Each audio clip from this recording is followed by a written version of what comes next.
This is it, the last episode of our Schwarzesmarken analysis videos. Thank you for sticking so long with me, and let's get into the last episode.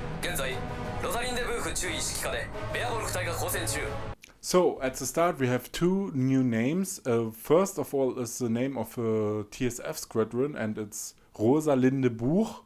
Now, I don't know if it's referring to something, but that name I couldn't find any noteworthy person.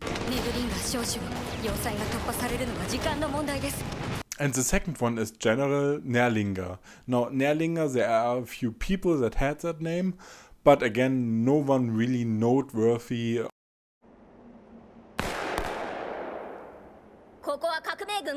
The building of a national broadcasting center is depicted somewhat accurately, but not entirely. That one tower with a clock, that is a very typical element that they took, and also the rest of the architecture, while it is very typical for East Germany, it was not really there with the original historical building that is still there to this present day. But yeah, overall it pretty much fits. Also, what I like to note is that later in the battle we see that this National Broadcasting Center is apparently very close to the Alexanderplatz. This is not the case for the historical building either. So yeah, some inaccuracies here, but it looks aesthetically pleasing in my opinion.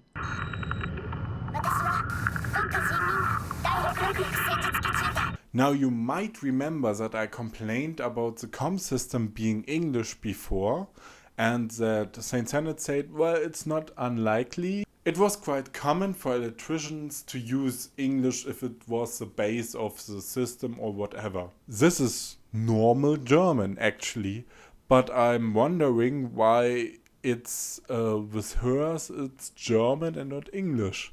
Now, it might have been a change that was made, but it doesn't really make sense. It probably was again a scene director who actually did give a fuck about German itself, because we had that before, that sometimes it's correct and sometimes it's like the person behind it doesn't give a shit. It's probably the stuff for this episode, for the scene directing or for the artworks in the background, etc., was someone different, someone who cared. It's really confusing at times because we have another similar case that's weird. Now, the German part is perfectly correct. There is no real mistake in there. Only the part nur tun at the bottom, I'm not sure what it's supposed to mean.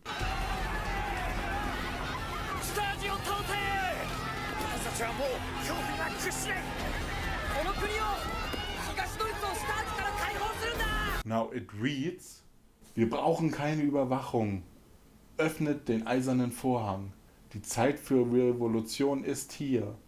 Der Feind sind die Beter, doch das Böse ist die Stasi. Freiheit. Lasst das Licht der Hoffnung unter Ursulas Banner. Now, as you probably know, there are these certain Umlaute which are different from vocals, and these are Ä, Ü, and Ö. These are only used in German languages. Germany, Switzerland, and Austria. Now, I wouldn't complain about these not being here if, for one thing, writing in English would be correct, which would be, for example, for Ö, OE, for Ä, AE, and for Ü, UE, because these are the way we write it for international sites where we can't use these vocals or Umlaute. Now, why I'm quite pissed off this is because later in that episode, at the end, there's the magazine, it reads Die Rückkehr der Helden, where it is used, showing there's different stuff doing different things. And that's kind of pissing me off because there is at least one guy who says, I give a fuck that this is correct. And the others are going like, who cares?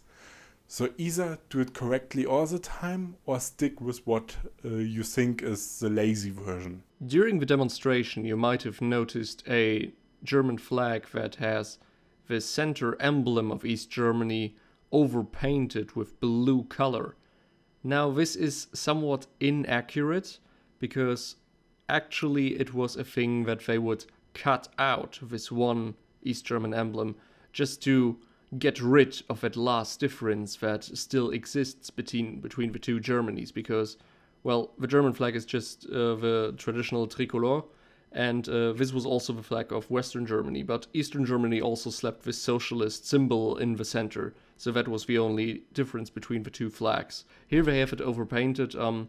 It is okay, because as we see, this whole revolution was literally triggered by a single TV transmission, and apparently non-existent beforehand, so a very hasty action where they just painted over the symbol is quite believable in my opinion. 世界は東西ドイツの統一など望んでいないというのにな。欧州に大国が出現しては困ると。その通り。Did the world truly fear a reunified Germany as a new superpower, or at least hegemonial power in Europe? Well, this is quite true actually. Especially the UK and France under Thatcher and Mitterrand respectively, they were really against this whole thing, and even the US to a certain degree. And they really had to be convinced heavily by Kohl, the West German chancellor at the time. And yeah, there's this one famous quote that is often attributed to François Mauriac, though it is not really sure whether or not he really said that. But regardless, it really perfectly sums up what most people in Western Europe thought about this German reunification.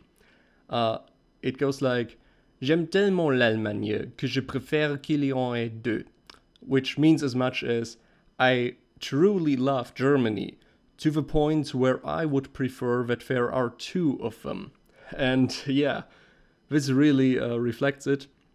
There was this certain fear, and even in the 2+4 treaty that was made in 1990, I think, between the two Germanys and the four victory powers of World War II, the USSR, the US, the UK, and France, certain limitations were put on the German military, for example, like a maximum number of its size, and also that Germany would not strive to acquire atomic, biological, or chemical weapons. However, that whole treaty is really, it doesn't really stand so much. It's supposedly a peace treaty after World War II finally with Germany, but then again, the word peace is not really used that to such a degree in that treaty and all of that. And there's a heavy debate about this whole treaty and everything. And I could probably make a 1-hour video about it, just here explaining you all the shit that's wrong with it. But just to give you an idea, for example, these whole regulations, they were actually out of their free will self-implied by the West German government prior to reunification, and declaration where they said, okay, we don't pursue this militarism and all of that, and this hawkish style of defense policies, but only under the current situations. So, first off, this declaration is tied to current situations that were back then effect at the time in the late Cold War. And then in that treaty it just says, okay, the signatory power Germany hereby states that it still stands by those words made back then. So yeah, it's not really stipulated in that treaty. And furthermore, in that very same treaty, Germany also had to oblige that they would accept their current eastern borders, the Oder-Neisse line. And this is interesting because due to international law, the Prussian territories were only administered by Poland, but rightfully still German. So those had to be given away to really make this whole border issue with Germany final to prevent another world war. And furthermore, Mitterrand really pushed towards a thing that Germany would push forward with the euro, this currency that gives us so much trouble nowadays. And yeah, the idea was that this would keep Germany down economically, that this German economic power would be shared among the European nations and help the weaker ones prosper. So, and at the same time chain Germany down to a certain degree. And this worked well for quite some time until this financial crisis hit. And well, things have reversed nowadays, and everything has really just developed into another direction that Mitterrand did not want in such a way. This fear was really a thing back then, and it only died down, I think, in the mid-90s to late 90s. 大方、CIA とでも接触したのだろ皆が祖国のために立ち上がろうとしているこの時。 I had a good chuckle at the fact that Heinz Axmann was already negotiating with the CIA and the US in general regarding his position in this new political order that was about to come along, this new political paradigm that was about to establish itself. Because this is a nice parallel to Heinrich Himmler, who back then, when pretty much everyone knew, okay, this war is lost, he himself tried to negotiate with the US. And the idea was very similar to the whole beta thing. Because as the beta are this huge threat that is about to threaten the entire human race. Back then, Himmler negotiated with the US in a similar fashion, and also Goebbels, I think. They basically said, okay, we know we are not on the best terms politically, but you should actually help us to fight off the Soviets, because once we are fallen, then there's nothing stopping the Soviets anymore. We are the only thing keeping this wild menace away from Western Europe. The negotiations with Axmann really reminded me of that whole thing, because it's quite similar also with Beatrix Brehme's ideal of Germany as this wall, this sacrifice that stems against this tide to protect the rest of Western societies. Later on, when we see this pistol that Axmann has, it doesn't really look like a Makarov or any other, Eastern weapon that was available back at the time. So while I could not really identify it, I think it's quite possible that this is a US-made gun, maybe a CIA custom-made one, you know. The war cemetery at the end of the episode is not really all that accurate. Yet again, there's no way to properly depict an accurate version of it. Why? Well, prior to World War II, German war cemeteries were pretty much like the Western ones, you know. Just that the gravestones usually were mostly in the shape of iron crosses.